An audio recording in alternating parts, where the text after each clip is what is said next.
Bismillahirrahmanirrahim. Assalamualaikum warahmatullahi wabarakatuh.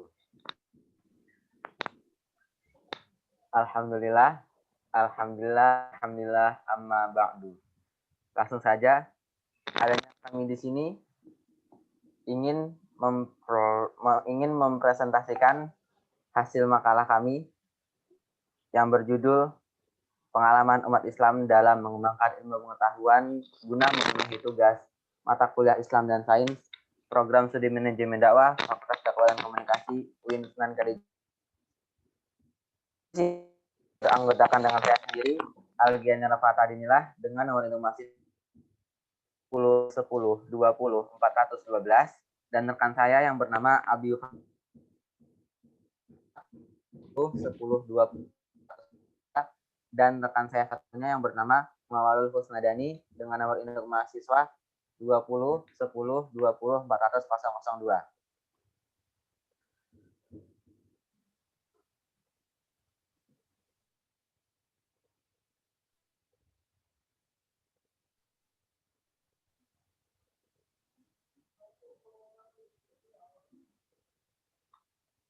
Nah, di sini kita akan membahas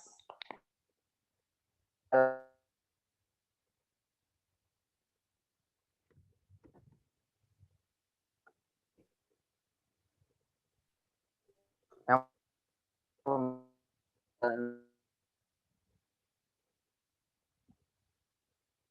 usaha sadar untuk menyelidiki, menemukan, dan meningkatkan pemahaman manusia dari berbagai segi kenyataan dalam alam manusia.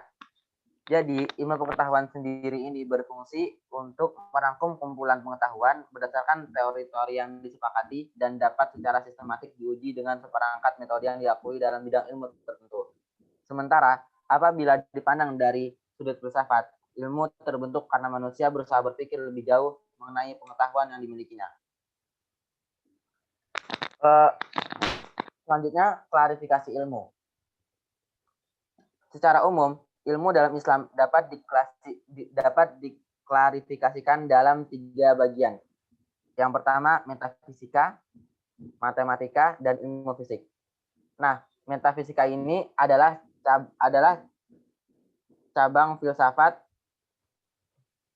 yang berkaitan dengan proses analitis atas hakikat fundamental mengenai keberadaan dan realitas yang menyertainya.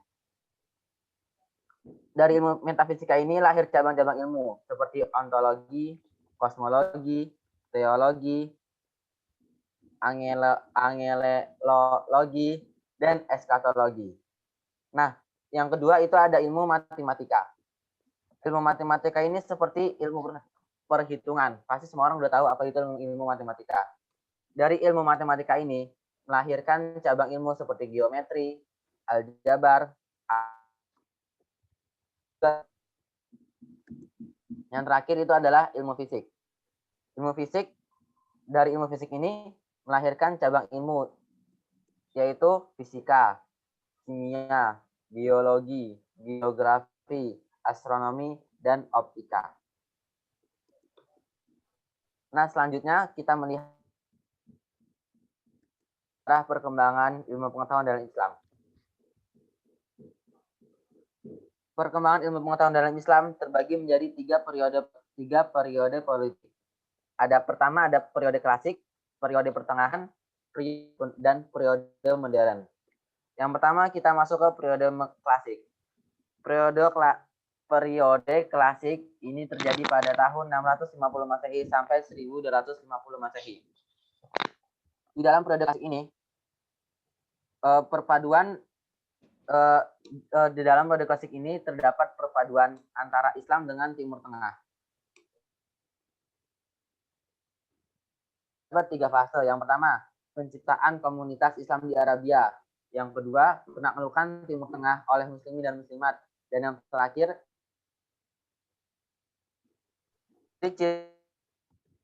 yaitu sebagai perpaduan peradaban Islam dengan Timur Tengah dan juga pola ekonominya bersifat monoteistik.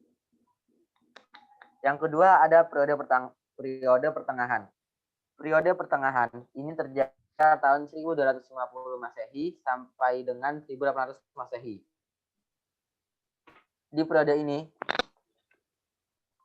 era penyebaran global masyarakat, jadi masyarakat di sini sudah melebar menjadi luas.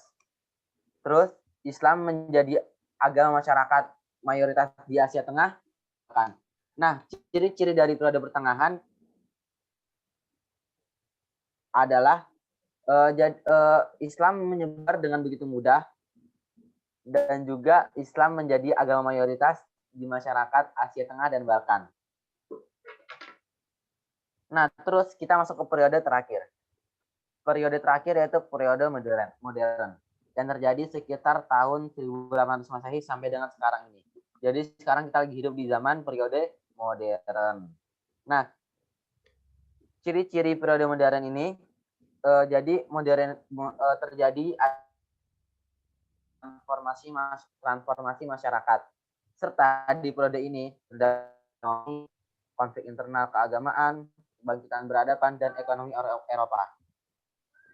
Jadi rangkumannya, perkembangan ilmu pengetahuan dalam Islam itu terbagi menjadi 3 periode. Ada periode klasik, periode pertengahan, dan periode modern. Di tiap masing-masing periode memiliki ciri-ciri masing-masing yang menunjukkan kalau misalnya Islam itu dapat berkembang dengan pesat. Nah, setelah kita membahas tentang periode perkembangan ilmu pengetahuan dalam Islam, sekarang kita kembali ke masa kemunduran. Menurut Harun Nasution, masa kemunduran ini terjadi karena adanya dominasi ajaran tasawuf dalam diri umat Islam yang cenderung mengutamakan daya perasaan hati dan meremehkan daya akal. Jadi mereka memakai perasaan tanpa menggunakan akal sehat. Terus yang kedua, ada namanya teologi Asy'ariyah yang banyak dianut oleh umat Islam Sunni. Yang ini sama kayak seperti yang tadi. Jadi teologi ini menempatkan perasaan hati dan meremehkan daya akal. Jadi kedudukannya itu lemah. Kedudukan akalnya itu lemah sehingga umat Islam udah nggak kreatif lagi. Nah, secara umum masa kemunduran ini karena runtuhnya pusat peradaban Islam di Baghdad.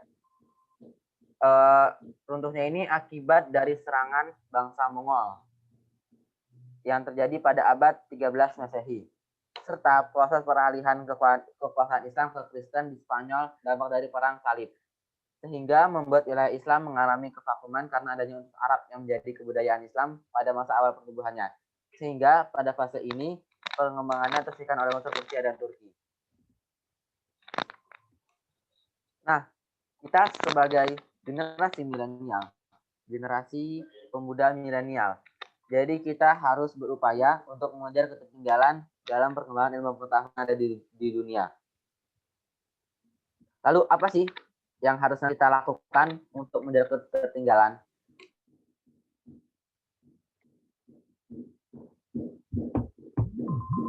Strategi di sini kita harus mengedepankan akhlakul karimah dan juga demokrasi. Nah, untuk kita dalam mengatur strategi harus memiliki persyaratan yang menjadi acuan utama. Yang pertama, kita harus menegakkan hukum. Berarti terus kita harus mempunyai pemikiran keagamaan yang modern. Terus kita harus memiliki bersikap kemandirian. Terus kita juga harus mengurangi demonstrasi. Nah, maka dari itu kita sebagai mahasiswa Agent of Change, marilah kita berupaya mengejar ketertinggalan umat pengetahuan. Jadi kesimpulannya, pada zaman dahulu kala, berarti zaman sebelum kan, dulu umat Islam mampu mengembangkan ilmu pengetahuan pada masa kejayaannya. Jadi umat Islam itu pernah ada di kasta tertinggi dalam mengembangkan ilmu pengetahuan. Dalam hal ini juga yang lebih kerennya lagi, umat Islam mampu mengalahkan bangsa Barat yang sekarang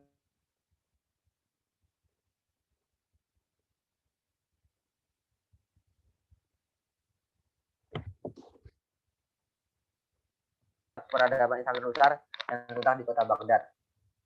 Nah, terus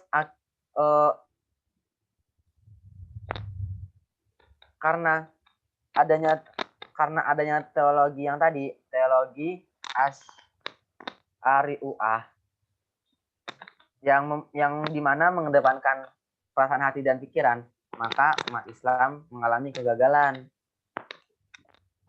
Nah, terus apa yang ya, kan tadi udah dikasih tahu kan apa yang harus kita lakukan sebagai mahasiswa. Nah, maka kita sebagai mahasiswa harus bersikap seperti yang tadi saya jelaskan. Jadi kita harus keren pokoknya.